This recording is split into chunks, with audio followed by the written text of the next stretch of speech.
पूर्व निर्धारित कार्यक्रम के तहत कोल सचिव अमृतलाल मीणा अपने 2 दिवसीय दौरे पर धनबाद पहुंचे थे। शनिवार को बीसीसीएल एरिया 5 के सेंद्रा बांसजोड़ा कोलियरी का किया दौरा। इस दरमियान स्थानीय लोगों से हुए मुखातिब। सबसे पहले बांसजोड़ा परियोजना के व्यू पॉइंट से परियोजना को करीब से देखा। तत्पश्चात लोगों से बैठकर बातचीत की। एक तरफ बीसीसीएल अधिकारी प्रशासन, दूसरी तरफ स्थानीय ग्रामीण और नेता थे। श्री मीणा ने पूछा कि विस्थापन कराने में आप लोगों को क्या परेशानी आ रही है। वहीं ग्रामीणों की ओर से कहा गया कि हमें विस्थापन एक साथ निश्चितपुर भुल्ली में किया जाए, क्योंकि हमारा रोजगार और जीविका भी यहीं चलती है, जिसको लेकर श्री मीणा ने कहा कि अधिकारियों के साथ बैठकर इसकी समीक्षा की जाएगी। वहीं धनबाद जिले में कोयला चोरी के सवाल पर श्री मीणा ने कहा कि इस संबंध में डीसी से बात करेंगे। मौके पर धनबाद डीसी समेत बीसीसीएल के अधिकारी और पूरा प्रशासनिक अमला मौजूद था। या लोकल से हो, ये सब में सभी का रोजगार सब जुड़ा है। अगर दूर हम लोग बेलगड़िया ये सब में आपको बोल रहे थे जाएंगे तो वहाँ से 30 किलोमीटर तक है। मेन सब मैंने रोजगार का समस्या है। किसी से दुकान है, मान लीजिए सर, कुछ ड्राइवर है, कोई हेल्पर है, कोई खलासी है, सब यही सब रोजगार से जुड़ा हुआ है, यहीं से जुड़ा हुआ है, सब करता है सर। सब मैंने सर मजदूर वर्ग के निम्न लोग आते हैं सर। सही इसमें देख के सब चीज अपने और इसमें ये उठाना है कि मेरा पिताजी डेट कर चुके हैं, जगह बंद हो गया है। वो तो गाँव 50 साल से बसा हुआ है, उसमें कोई शक ही नहीं है। कोयला आपकी है, जमीन के लिए जितना कोयला सब आपकी है। हम लोग हटने के लिए भी तैयार है, लेकिन इसके बाद एक विचार कर लिया जाए, एक 5 आदमी की कमेटी बना करके बीसीसीएल नहीं सब प्रशासन भी इसमें होना चाहिए। क्या कि बीसीसीएल कहती कुछ और करती कुछ और है, इसीलिए उसमें हम लोग है ना 50 लाख पेपर जमा कर चुके हैं यहाँ पर, लेकिन कोई फायदा नहीं हुआ। आपके विस्थापन नीति के हिसाब से आप 15 साल के बाद हमारा ज़मीन फिर हमारा होता है, लेकिन उस पर भी है ना बीसीसीएल का कहना कि ज़मीन आपकी है, कर मैंने कि हमको 71 कथी के तहत हम आपको ये ज़मीन हमारा हो गया। लेकिन आपकी ज़मीन कैसे हुई? आपकी ज़मीन कैसे हुई? हमारा कौन दादा परदादा ज़मीन आपके नाम पर लिख के गए हैं? ये बताइए। उसको पेपर होना चाहिए ना बाप दादा का, कि मैं दादा बेचे हैं, परदादा बेचे हैं, मैं पिताजी बेचे हैं। वैसा कोई पेपर बीसीसीएल का नहीं है। वो ज़बरदस्ती 71 कहा कि उसके एक्ट के तहत कहता है कि ज़मीन हमारी है। अगर ज़मीन है तो आप बीसीसीएल कोर्ट में केस कीजिए। पेपर आप जब आपकी जमीन है 20,000 को बीसीसीएल हटा के लोगों को देती है, बेसिकली उनके लिए है जो इस तरह से उनका हक दावा नहीं है, लेकिन रह रहे हैं कुछ समय से। यदि आदमी जिसकी ज़मीन है उसका तो ज़मीन का भी पैसा है, उस ज़मीन पर आपका जो स्ट्रक्चर बना है, घर बना है, आंगन होगा, चारदीवारी होगी, उसका भी पैसा है, और प्लस कुछ अलग से आपको अगली जगह जब आप घर वर जहाँ बनाएंगे उसका भी है। रैयत को 20,000 देकर हटाने वाला कोई पॉलिसी नहीं है।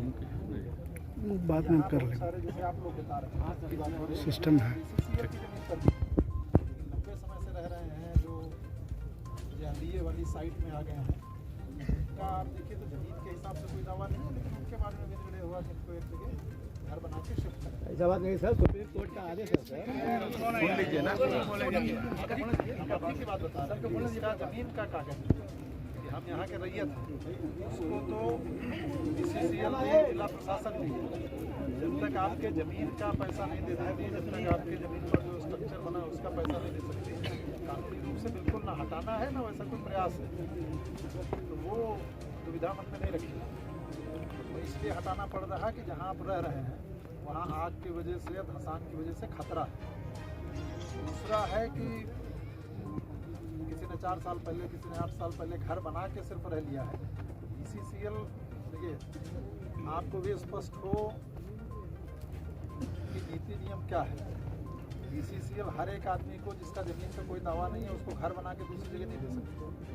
ये तो उन लोगों के लिए सुप्रीम कोर्ट के आदेश के आलोक में और फिर जो डिस्कशन हुए निर्णय हुआ कि जिन लोगों को इसलिए हटाना पड़ रहा है कि भाई आप अगर यहाँ रहेंगे तो आपकी जान माल को खतरा है, तो उस मजबूरी के कारण हटना पड़ रहा है। ये विस्थापन करके घर देना, फ्लैट देने वाली नीति उनके लिए। यहाँ से 15 किलोमीटर दूर जहाँ मसान का कोई इशू नहीं है, जहाँ आग लगने का कोई झंझट नहीं है, वहाँ भी आदमी क्लेम करने लगेगा कि साहब हम भी आपकी ज़मीन पे वैसे बरसे हुए हैं और आप हमको घर बना के दीजिएगा तब हम जाएंगे। वो तो आप भी जानते हैं कि ठीक नहीं है ना। सर 8-10 साल से सर कोई नहीं है, बहुत दिन से हम लोग पैदा ही यहीं और सर खतरा इस वजह से हटाना पड़ रहा है कि आग लगी है या नुकसान का खतरा है। करने के लिए लोग तैयार हैं, आप लेने के लिए नहीं तैयार हैं। और कोर्ट का बहाना दे करके उसमें ये बात होता है कि कोर्ट से जो डिसीजन आएगा, कोर्ट से हम कोर्ट के केस किए हैं चाहे आप केस किए हैं।